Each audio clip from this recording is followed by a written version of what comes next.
We have Jill Banner back here as we covered a little bit in video number 1 from iPlanGroup, and we're going to go in a little more in depth to the self-directed IRA. Jill, so can you lend on your own real estate transactions? On your own real estate transactions. Yes. So my IRA wants to lend me money to buy a piece of real Yes. estate. No, they cannot. That is a no-go. However, the IRA can purchase the real estate directly. So Okay. the IRA, the deed to the house would be in the IRA's name. It would not flow through you though. But not on your private residence and not on anything you're gonna occupy or a prohibited party would occupy.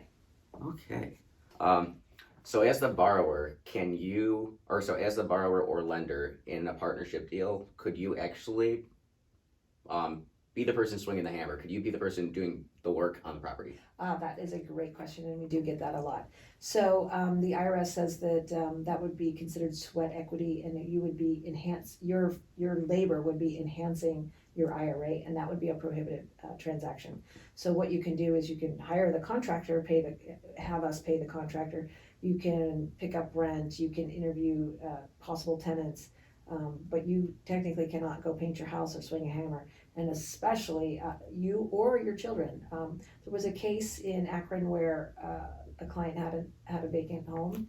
They got a letter from the county saying, "Hey, you have to mow the grass." He had his son mow the grass. He paid his son out of the IRA to mow the grass. That's a prohibited transaction because the son is a prohibited party, and the IRA paid a prohibited party, and so he blew up his entire IRA.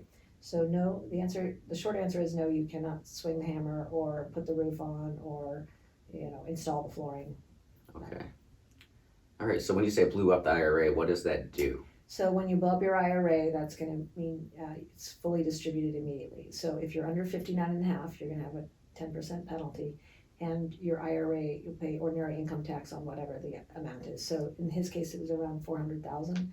So that was ordinary income to him, plus a 10% penalty. He lost almost half of his IRA in taxes and penalties. Okay, so are there any benefits to owning a checkbook IRA over self-directed? That's a great question. And so there's pros and cons to both. And some people love to have a checkbook IRA, and other people would like us to do all the paperwork. So what a checkbook IRA is the IRA, instead of buying the asset directly, will open an LLC. So the managing member, the owner of the LLC will be the IRA.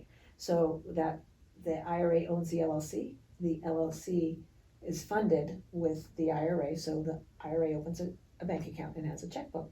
So instead of when you buy a rental property and you need to pay, when your IRA buys a rental property and you need to pay the water, the sewer, the gas, the utilities, the insurance, you'll let us know to pay it, and we'll pay it on behalf of the IRA. You'll send us an expense request.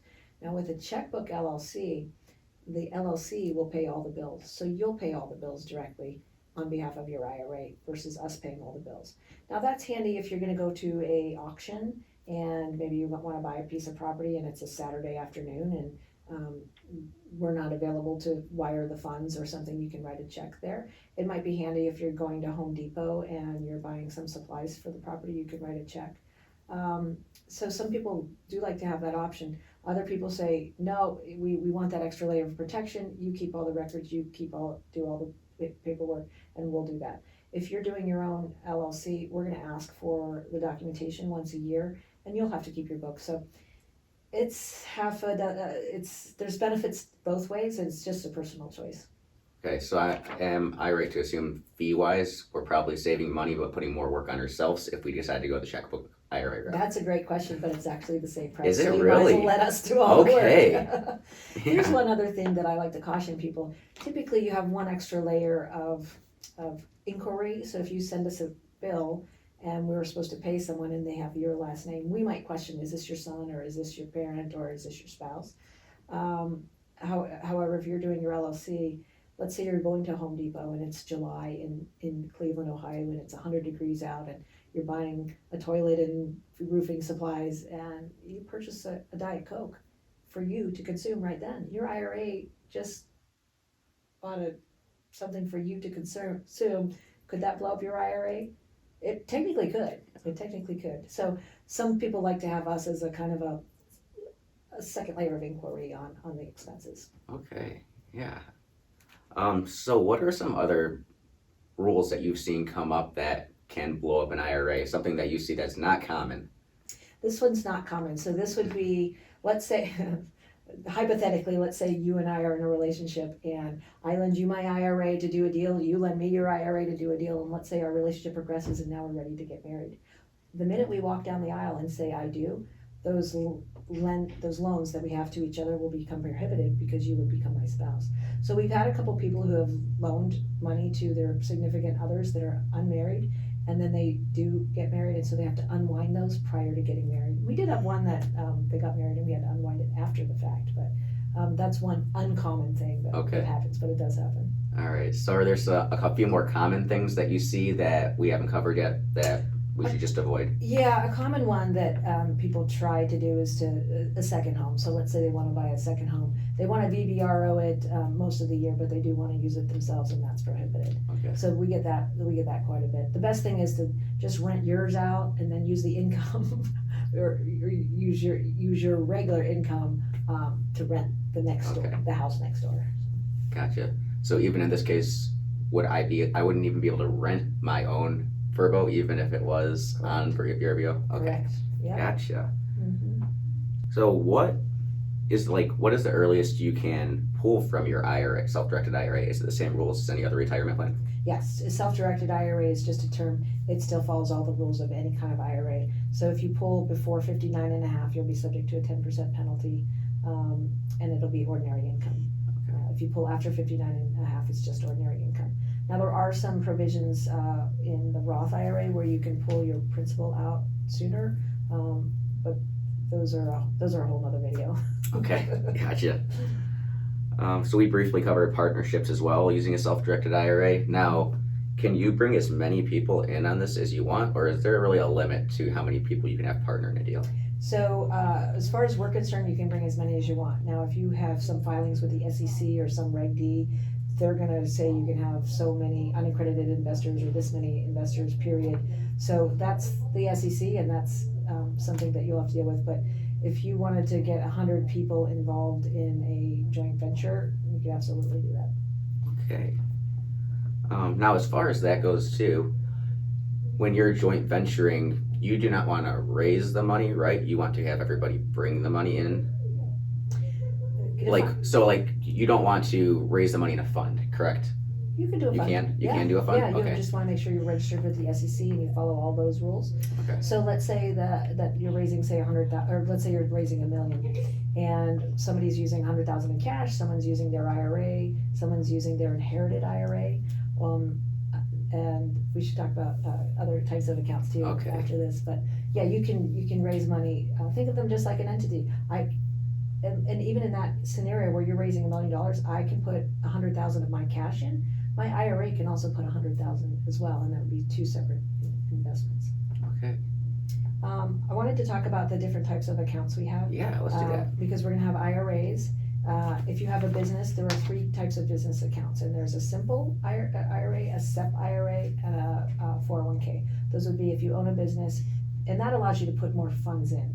Typically, you're going to be limited to $6,000 or $7,000 a year for a traditional IRA or a Roth IRA. We also have 2 other types of accounts, and one of them is called a health savings account, an HSA.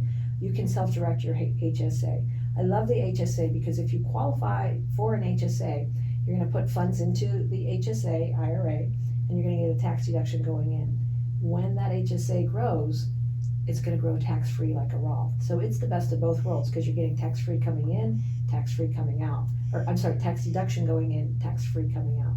So it's a nice account. The other account that most people don't know about, and if they have children, it's important, is a Coverdell education account. Now we call it CISA. It's Senator Coverdell was the one who signed it in Congress. And so these CISA accounts can be used for any kind of higher education. Now, my children all have CISA accounts, and my daughter, in our district, they only have half-day kindergarten. And so when she was going to full-day kindergarten, I had to pay for that. And so I used her Coverdell education to pay for her all-day kindergarten. So most people think that these college funds are only for college, but it's for any kind of higher education. I used my son used his Coverdell education account to take some cooking classes. So it's pretty broad in what you can use, and you can self-direct that. So let's say that I have an HSA, an IRA, and I have 3 children, so I have 3 Coverdell education accounts. All of those accounts can partner together to lend money to you in your fund, to invest in your fund, or to lend money to you. I would just create some sort of partnership, or we could do it all individually as well. Okay, let's jump back to the HSA. Is there a certain limit you have to have in an HSA before you start investing out of it? No, you can invest with as little as $50 if you can find an investment for $50. All right. And as a matter of fact, that's a good question. That's one of the reasons I started self-directing in my IRA, because I was a single mom back then. This was 20 some years ago. I was a single mom back then, and I didn't have a lot of cash, but I had always contributed to my 401k, and I wanted to do some tax deeds and tax liens. And you can do tax deeds or tax liens. You can buy a $50 tax lien. So I only had a couple $1,000. So that's what I did. I used my IRA to invest in tax liens and tax deeds. Okay. All right. Well, before we wrap all this up, is there anything else you'd like to add? We'd love to help you out. We love to. We're very client-centered here. Okay. I'm an investor, and I have been an investor. And in this industry, there's some big players out there that do what we do. And sometimes there's a call center. You can leave a message, and you'll get a call within 24 hours. And we answer the phone live. We're really fast. We have a huddle every morning. What's coming in? What's going out? Is there anything that we need to worry about to make sure it gets funded today? So we're I call it more boutique-y. But we really communicate and are really heavy on the customer service and the speed. We're really fast compared to some of our other peers. Very nice. Well, thank you so much for taking the time to talk to me today. And we had a lot of information to cover, and I feel like we covered it all. So if there's anything else that anybody has to talk about and has questions on, go ahead and leave it in the comments of the video, and we will get those answered. Absolutely, yes. I can also say if you have a specific situation that you want to discuss with us, or if some of your peers do, we can set up a strategy session, and we'll do a 30-minute one-on-one with me. I'll do it with them and discuss their unique situations as well. Awesome. So much appreciated. Thank you you very much. Thank you. My pleasure. All right. iPlanGroup is a boutique firm, and by that I mean we're very intimate with our clients, and when our clients need something, we respond very quickly. I was trying to do a deal in my self-directed IRA prior to iPlanGroup, and I kept having to get extensions to the tune of $375 every 7 days, and it's because I couldn't get the right paperwork done and processed through the system. So we created iPlanGroup to respond quickly to our clients' needs, because if we can't respond to your need, you might lose the deal.